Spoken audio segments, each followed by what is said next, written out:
अब इसके बाद जो हम लोगों ने एनालिटिकल ट्रीटमेंट से ये पाथ डिफरेंस की इक्वेशन निकाले, path difference is equal to x small d upon capital d. और उसके बाद ये जो डिफरेंस हम लोग को मिला ये इस पॉइंट के लिए है, तो उस पॉइंट के ऊपर इतना पार्ट डिफरेंस रहेगा x small d upon capital d.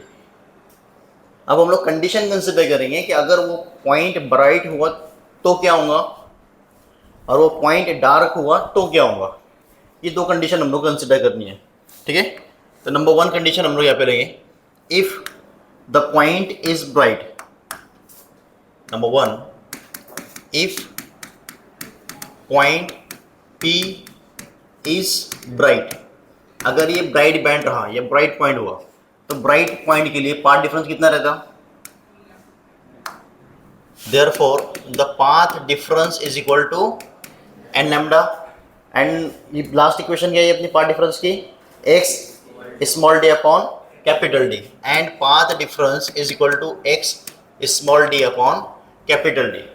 LHS में therefore RHS is equal to x small d upon capital d, x small d upon capital d is equal to n lambda. अब ये n क्या है, it is a number, n क्या है यहाँ पर number है। तो वो जो ब्राइट बैंड बन रही है वो कितने नंबर की है, सेंट्रल ब्राइट बैंड से फर्स्ट नंबर की ब्राइट बैंड है या सेकंड नंबर की है या थर्ड नंबर की है।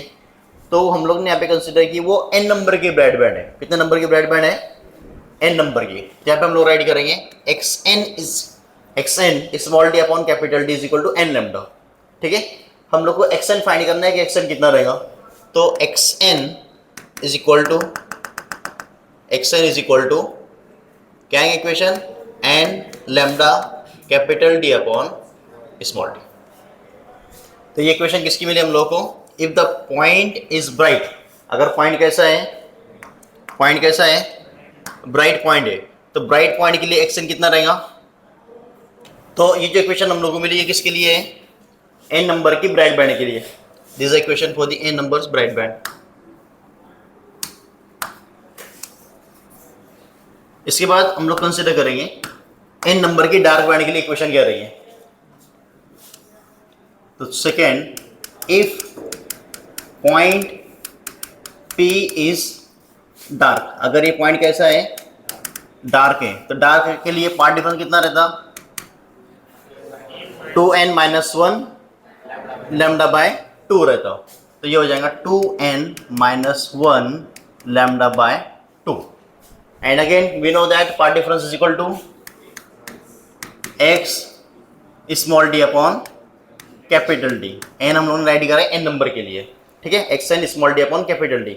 अगेन लेफ्ट हैंड साइड दोनों का सेम है, therefore we can write here xn small d upon capital d is equal to 2n minus 1 lambda by 2, right. Therefore xn write का अगर हम लोग करें तो xn is equal to 2n minus 1 lambda capital D upon 2d। तो ये जो equation हम लोग को मिली है ये किसके लिए है, n नंबर की डार्क बैंड के लिए, ठीक है। अगर हम लोग को इक्वेशन राइट करना है कि फर्स्ट नंबर की ब्राइट बैंड की इक्वेशन कितनी होगी, फर्स्ट नंबर की, इफ यस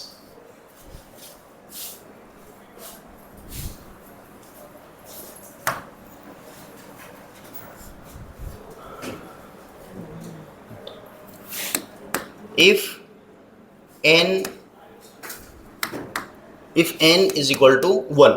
अगर n कितना है, 1 है, तो क्या मिलेगा, x is equal to lambda capital D upon small d. अगर n यहाँ पे 1 है तो क्या मिलेगा, x n की वैल्यू 1 पुट अप करेंगे, 2 1 ज़ा 2, 2 माइनस 1 1, ठीक है, 2 1 ज़ा 2 आएगा ना, 2 माइनस 1 1 आ गया। Therefore lambda capital D upon कितना आएगा, 2d आएगा। तो lambda capital D upon 2d। तो यहाँ पे हम लोग को जो वैल्यूज दी है उस वैल्यू के बेसिस के ऊपर से हम लोग को जो है यहाँ पर फर्स्ट नंबर की जो डार्क बैंड है उसकी इक्वेशन मिलेंगे कि कितनी डिस्टेंस के ऊपर ये जो है ये बैंड जो है वहाँ पे प्रेजेंट है, ठीक है। तो n नंबर की ब्राइट बैंड अगर हम लोग को फाइंड करना है तो उसके लिए कौन सा फॉर्मूला फाइंड करेंगे, xn is equal to n lambda capital D upon small d, ठीक है। और एन नंबर की डार्क बैंड के लिए इक्वेशन फाइंड करनी है, तो x n is equal to 2n minus 1 lambda capital D upon 2 times of small d, है ना, 2d रहेगा। तो ये n नंबर के लिए हम लोग को जो है ये इक्वेशन मिल गई। तो n नंबर की ब्राइट बैंड के लिए इक्वेशन क्या अपने पास, x n is equal to n lambda capital D upon small d, और n नंबर की डार्क बैंड के लिए इक्वेशन क्या है, x n is equal to 2n minus 1 lambda capital D upon small d. इतने बार इक्वेशन को repeat करने का कारण क्या है कि ये इक्वेशन सभी को याद होनी चाहिए। अगर मैंने रैंडमली किसे खड़े किया तो उसकी इक्वेशन बोलते आनी चाहिए। ऐसा नहीं है कि जिसको सिर्फ याद है वही बोलते जा रहा है और बाकी के सिर्फ बैठे हुए ऐसे अभी नींद में से बाहर निकल रहे धीरे धीरे, वैसा काम मत करो, सभी की इक्वेशन याद होनी चाहिए।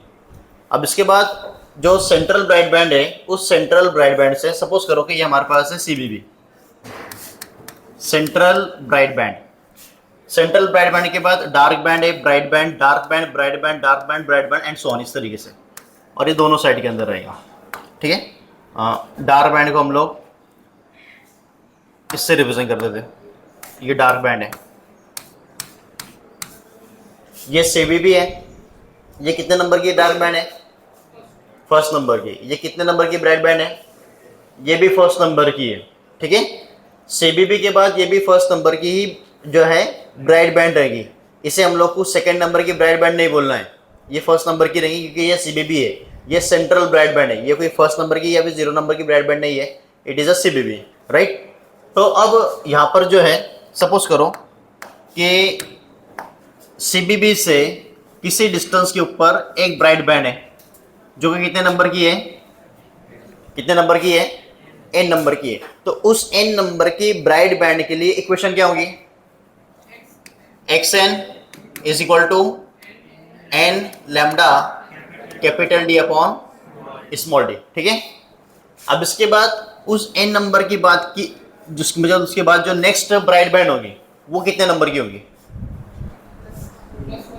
कितने रहेंगे, कितने नंबर की होंगी, n+1, कितने नंबर की रहेंगी। अगर ये ब्राइट बैंड सपोज करो कि हमारे पास है 15 नंबर की, तो ये कितनी होंगी, 16 होंगी, मतलब 15+1। अगर ये हमारे पास 13 नंबर की है तो ये कितने नंबर की होंगी, 14, मतलब 13+1, समझ में आ रहा है। तो ये अगर n नंबर की ब्राइट बैंड है तो ये कितने नंबर की होंगी, कितने नंबर की होंगी। अब उस n+1 ब्राइट बैंड के लिए x की इक्वेशन क्या आएगी, x n+1 is equal to n+1 lambda capital D upon small d। So this equation number 1 and equation number 2। अब क्या करना है हम लोग को, दोनों ब्राइट बैंड के अंदर का डिस्टेंस निकालना है।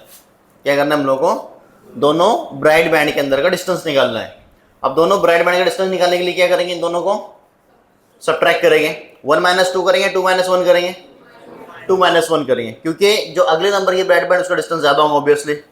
Therefore for the distance between them xn+1 minus of xn, xn+1 कितना है हमारे पास, n+1 times of lambda capital D upon small d minus of xn कितना है, n lambda capital D upon small d। Equation के अंदर देखें तो lambda capital D upon small d दोनों के अंदर सेम है, तो क्या करें हम लोग ने कॉमन निकाल लिए, अंदर क्या बचा, n+1 माइनस n, क्या कैंसिल होगा, n क्या हो जाएगा, कैंसिल हो जाएगा, क्या बचेगा, 1 बचेगा। Therefore which is equal to lambda capital D upon small d। Equation क्या मिली हम लोग को, lambda capital D upon small d। तो ये जो डिस्टेंस है, इस डिस्टेंस को हम लोग बोलते हैं फ्रिंज विड्थ या फिर बैंड विड्थ। जो भी हमारे पास ब्राइट बैंड है या फिर डार्क बैंड है, उसकी विड्थ कितनी है, वो विड्थ हम लोग को फाइंड करना है। तो विड्थ फाइंड करने के लिए हम लोगों ने क्या किए, 2 सक्सेसिव ब्राइट बैंड के अंदर का डिस्टेंस निकाल लिए, तो हम लोग को डार्क बैंड की विड्थ मिल गई। अब 2 सक्सेसिव डार्क बैंड का विड्थ निकालेंगे तो हम लोग को ब्राइट बैंड की विड्थ मिल जाएगी, ठीक है। तो यहाँ पर जो हम लोग को डिस्टेंस मिला है इसे हम लोग बोलते हैं band width, and which is represented by capital x, which is represented by capital x. तो बैंड विड्थ या फिर फ्रिंज विड्थ मतलब क्या, the distance between the 2 successive bright band और 2 successive dark band is called as a band width और fringe width. समझ में आया? बैंडविड्थ फ्रिंज मतलब क्या? व्हाट इज फ्रिंज विड्थ और bandwidth? The distance between the two successive bright band और two successive dark band is called as a bandwidth और fringe width. Clear हुआ? तो दो सक्सेसिव डार्क ब्राइट बैंड का distance हमारे पास इतना आया, तो हमारे पास जो है डार्क बैंड की जो विड्थ वो इतनी आई, which is lambda capital D upon small d. अब ये देख लेंगे दो सक्सेसिव डार्क बैंड का डिस्टेंस कितना आएगा, तो वो भी हम लोग को जो है डिस्टेंस मिल जाएगा। तो यहाँ पे हम लोग ने सेम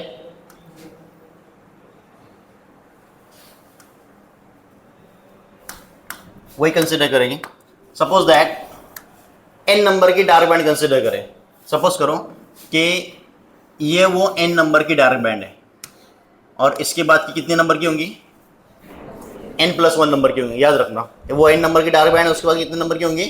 n+1 नंबर की। तो n नंबर की डार्क बैंड के लिए क्या इक्वेशन हुई अपने पास? xn is equal to 2n-1 lambda capital D upon only small d, 2 times of small d. ठीक है, n+1 नंबर के लिए। तो xn+1 नंबर के लिए 2 एज इट इज, n किससे रिप्लेस होगा? n+1 से रिप्लेस होगा, -1 lambda capital D upon 2d। Therefore xn+1 is equal to 2n+2 -1। इससे मल्टीप्लाई करें हम लोग ने तो 2n+2 -1 क्या आएगा? 2n+1 आएगा। ठीक है, तो which is equal to 2n+1 lambda capital D upon 2d। So this equation number 1 and equation number 2। मतलब ये सेकेंड डेरिवेशन अपने, इसलिए 1 2 कंसिडर किया हम लोग ने। सिमिलरली दोनों जो डार्क बैंड है उनके अंदर का डिस्टेंस हम लोग को फाइंड करना है। Therefore the distance between the two successive dark band which is fringe width and which is xn+1 minus xn. What is the value of xn+1? 2n+1 lambda capital D upon 2d minus of 2n-1 lambda capital D upon 2 small d। ठीक है, अब दोनों equation के अंदर क्या common है? Lambda capital D upon 2d है, उसे हम लोग कॉमन ले लेंगे, मतलब जो सेम क्वांटिटी है। उसके बाद 2n+1 माइनस 2n+1, ये 2n+1 हो गया और ये माइनस अंदर मल्टीप्लाई हो तो -2n और माइनस माइनस ++1, तो ये +2n -2n और ये +1 और +1 +2 हो जाएगा। ठीक है, तो ये हम लोग को मिलेगा 2 times of lambda capital D upon 2d। कुछ कैंसिल होगा, 2 क्या हो जाएगा? कैंसिल हो जाएगा। Therefore x is equal to lambda capital D upon only small d. दोनों इक्वेशन सेम है, lambda capital D upon small d. इसका मतलब दो सक्सेसिव ब्राइट बैंड और दो successive dark band equally spaced होते हैं, मतलब उनके अंदर का डिस्टेंस सेम होता है। जितनी विड्थ की ब्राइट बैंड बनेगी उतनी विड्थ की डार्क बैंड बनेगी, देन उतनी विड्थ की ब्राइट बैंड बनेगी, देन उतनी विड्थ की डार्क बैंड बनेगी। तो पेपर में क्वेश्चन कैसे आएगा? Prove that the distance between the two successive bright band और dark band are equally spaced, या फिर the prove that the two successive bright and dark band are equally spaced, कि दोनों के अंदर का डिस्टेंस कैसे रहेगा? सेम रहेगा, इक्वली स्पेस्ड होंगे। ये हम लोग को प्रूव करने के लिए पूछा रहेगा, तो सेम टू सेम इस तरह से राइट कर रहेगा। समझ में आ गया? रेड हो, हेडिंग डालेंगे फ्रिंज विड्थ या फिर बैंड विड्थ। x स्मॉल रहेगा, small d upon capital D, और फ्रिंज विड्थ के अंदर capital X is equal to क्या है? Lambda capital D upon small d। तो एक इक्वेशन के अंदर स्मॉल d ऊपर है, कैपिटल D नीचे है, और दूसरी इक्वेशन के अंदर स्मॉल d ऊपर है, कैपिटल D नीचे है। तो वो अच्छी तरीके से याद रखना, दोनों इक्वेशन को मर्ज मत कर लेना। पार्ट डिफरेंस और फ्रिंज विड्थ की इक्वेशन के अंदर अब ये हमारे पास जो पार्ट डिफरेंस है उसके अंदर हम लोग को जो है x की वैल्यू मिलेगी, डिस्टेंस CBB से उस पॉइंट तक का डिस्टेंस। ठीक है, और वो मल्टीप्लाई होगा स्मॉल d से, कैपिटल D डिवाइड के अंदर रहेगा। और अगर फ्रिंज विड्थ निकालनी है तो यहाँ पर हम लोग को लैम्डा की वैल्यू मिलेगी, क्या मिलेगा, लैम्डा मिलेगा। Capital X is equal to lambda और capital D upon small d। ठीक है, what is small x? Distance between the central broadband to the point, जिस पॉइंट तक के हम लोग को डिस्टेंस निकालना है। What is small d? Distance between the two sources. Capital D, distance between the source and screen. Lambda, lambda, lambda wavelength of the light, जो भी लाइट वहां से इंसिडेंट हो रही है उसकी वेवलेंथ। ठीक है, what is capital X? Which is a fringe width. ठीक है, कैपिटल S क्या है? फ्रिंज विड्थ या फिर बैंड विड्थ भी हम लोग से बोल सकते हैं। ठीक है, समझ में आया? तो यहाँ पर हम लोगों ने जो है फ्रिंज विड्थ, बैंड विड्थ देख ली है। इसके बाद स्टडी इंटरफेरेंस पैटर्न के लिए हमारे पास 5 कंडीशंस है। दोनों लाइट मोनोक्रोमेटिक होनी चाहिए। अब मोनोक्रोमेटिक लाइट लेने के लिए हम लोग क्या करेंगे, सिंगल कलर की लाइट का यूज करेंगे और उसको 2 स्लिट से पास करेंगे। ठीक है, इसके बाद दोनों नैरो होनी चाहिए। तो नैरो के लिए हम लोगों ने क्या किया, जो स्लिट है उस स्लिट की विड्थ क्या कर दी है, कम कर दी है। ठीक है, अब इसके बाद जो दोनों सोर्सेस है वो दोनों सोर्सेस कैसे होने चाहिए, कोहेरेंट। कोहेरेंट मतलब दोनों की इंटेंसिटी सेम होनी चाहिए। अब दोनों की इंटेंसिटी सेम लाने के लिए हमारे पास जो है 2 सोर्सेस हम लोग यूज करके जो है 2 स्लिट लगा के इंटरफेरेंस पैटर्न निकाल सकते हैं। राइट, अगर हम लोगों को इंटरफेरेंस पैटर्न निकालना है और हमारे पास अगर एक ही सोर्स है तो एक सोर्स से इंटरफेरेंस पैटर्न मिलेगा या नहीं मिलेगा? कैसे, क्या करेंगे, क्या करेंगे? इसके आगे एक स्लिट लगाएंगे, not a sheet, it is a slit, SLIT। एक स्लिट लगाएंगे जिसमें से क्रेस्टअप निकलेगा, उसके आगे 2 स्लिट्स लगाएंगे उसमें से क्रेस्टअप निकलेगा और कंस्ट्रक्टिव डिस्ट्रक्टिव इंटरफेरेंस होकर हम लोग को इंटरफेरेंस पैटर्न मिलेगा। ठीक है, एक ये हो गया। दूसरा एक और प्रोसेस है जिसे हम लोग बोलते हैं लायोड मिरर। साइंटिस्ट का नेम है लायोड। तो उसने एक प्रोसेस निकाला कोहेरेंट सोर्सेस को निकालने के लिए, तो उसने बोल दिया कि ये लायोड मिरर, मतलब उसने जो मिरर का यूज किया है यहाँ पे तो उसको हम लोग बोलते हैं लायोड मिरर। अब लायोड मिरर के अंदर होता क्या है कि यहाँ पर एक टाइप का ये मिरर यूज करता है, मतलब इसी के साथ यहाँ पर क्या करेगा, ये एक इस तरह से मिरर का यूज करेगा। राइट, ये एक मिरर है। अब इसके बाद क्या होगी, लाइट इसके ऊपर इंसिडेंट होगी और इंसिडेंट होने के बाद हम लोग को इंटरफेरेंस पैटर्न मिलेगा। किस तरह से इंटरफेरेंस पैटर्न मिलेगा वो हम लोग को यहाँ पे देखना है। तो सपोज करो कि यहाँ पर हमारे पास जो है स्क्रीन है, इस स्क्रीन के ऊपर हम लोग को इंटरफेरेंस पैटर्न मिलेगा। तो यहाँ से जो लाइट है वो लाइट क्या होगी, इंसिडेंट होगी। ये लाइट यहाँ से निकली है, ये लाइट इंसिडेंट हुई इसके ऊपर, ये लाइट इस पे इंसिडेंट हुई। इंसिडेंट होने के बाद क्या होगा, it is a reflection. The angle of incident, angle of reflection both are same. यहाँ पर क्या हुआ, इस तरह से रिफ्लेक्शन हुआ। साथ में रिफ्लेक्शन के साथ साथ क्या होगा कि लाइट एक और इस पॉइंट पर भी आएगी डायरेक्टली। एक तो हमारे पास क्या होगा कि लाइट जो है रिफ्लेक्ट हुई मिरर से, और साथ में क्या होगा, एक डायरेक्ट भी सोर्स के ऊपर जाएंगे।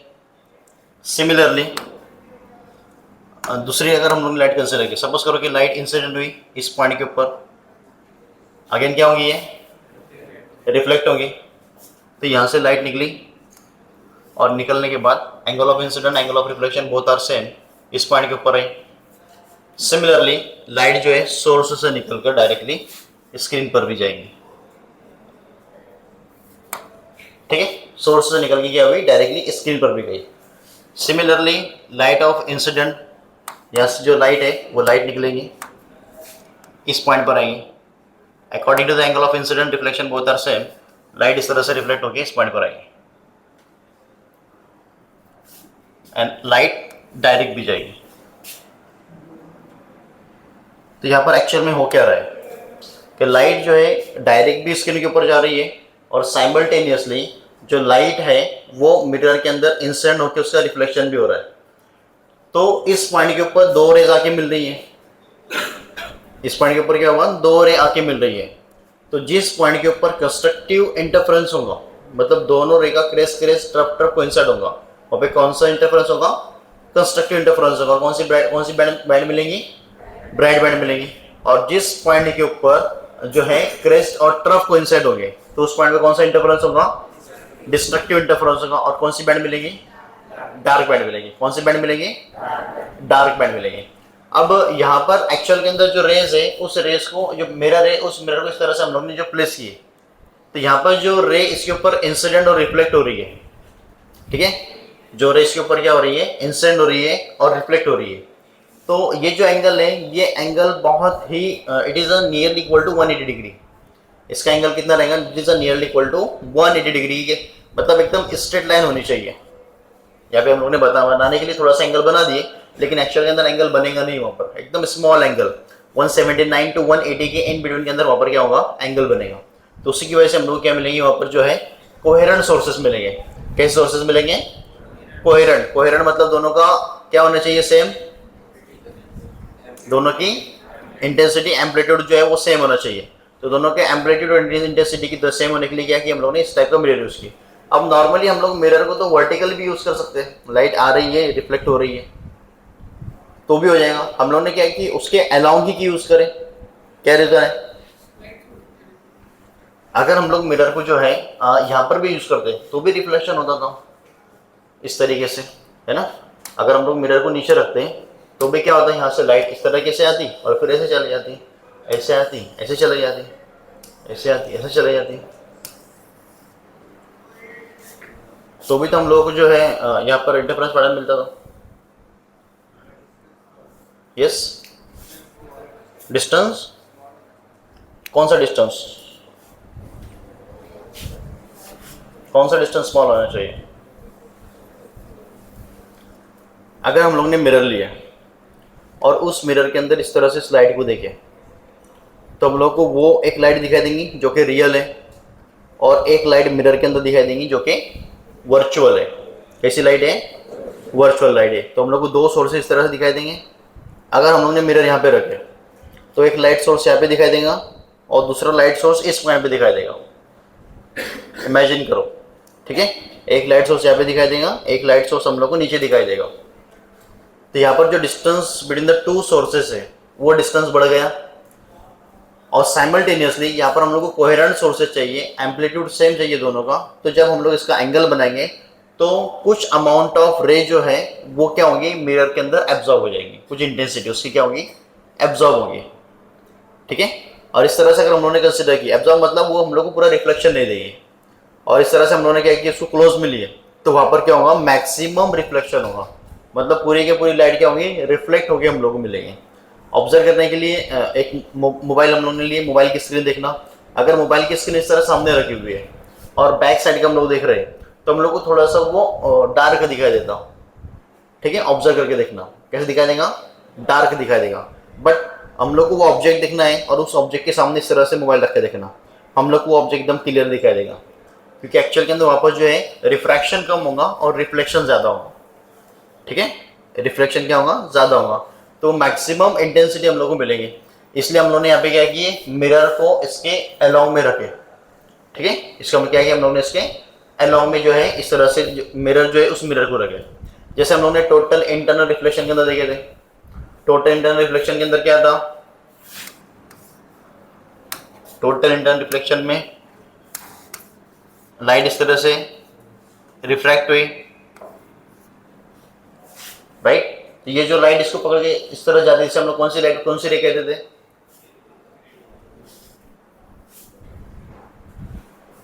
भूल गए, कौन सी कहते थे तुम लोग से, ग्रेजिंग एंगल कुछ याद है, एक था ग्लैंसिंग और एक था ग्रेजिंग। तो ग्लैंसिंग एंगल कौन सा होगा, भूल गए सर, इंसिडेंट रे से प्लेन के अंदर जो एंगल बनेगा वो होगा ग्लैंसिंग एंगल, और जो रे सरफेस को लग के जाएंगी उसे हम लोग बोलते हैं ग्रेजिंग रे। क्या कहते हैं उसे, ग्रेजिंग रे कहते हैं। अलग अलग रे होती है, एक अगर परपेंडिकुलर गई तो वह होगी नॉर्मल, एक अगर कुछ एंगल बना के गई तो होगी ऑब्लिकली, और अगर सरफेस को लग के गई तो उसे हम लोग बोलेंगे ग्रेजिंग। तो यहाँ पर जो रे है वो रे किस तरह से पास हो रही है, सरफेस को लग के पास हो रही है। तो यहाँ पर जो रेज है वो ग्रेजिंग रे हो रही है, ग्रेजिंग ले क्या होंगी, रिफ्लेक्ट होंगे, ठीक है। तो यहाँ पे हम लोग क्या मिलेगा, इंटरफेरेंस पैटर्न मिलेगा। तो कोहेरेंट सोर्सेस लेने के लिए हम लोग के पास ये एक पैटर्न है जिसको हम लोग बोलते हैं डायोड मिरर।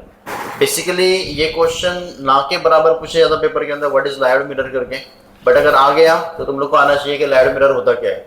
तो डायोड मिरर के अंदर हम लोग नॉर्मली एक नॉर्मल मिरर का यूज करते हैं जो कि अलोंग द लाइट की रे के होती है, जो लाइट की रे आ रही है उसके अलोंग में होता है, और उसमें से क्या होगा कि मैक्सिमम रिफ्लेक्शन होगा और उसके अंदर जो इंसिडेंट और रिफ्लेक्ट होंगी वो ग्रेजिंग करेंगे, ग्रेजिंग टाइप की इंसिडेंट और रिफ्लेक्टेड होंगी, जिसकी वजह से हम लोग को क्या मिलेगा, इंटरफेरेंस पैटर्न मिलेगा।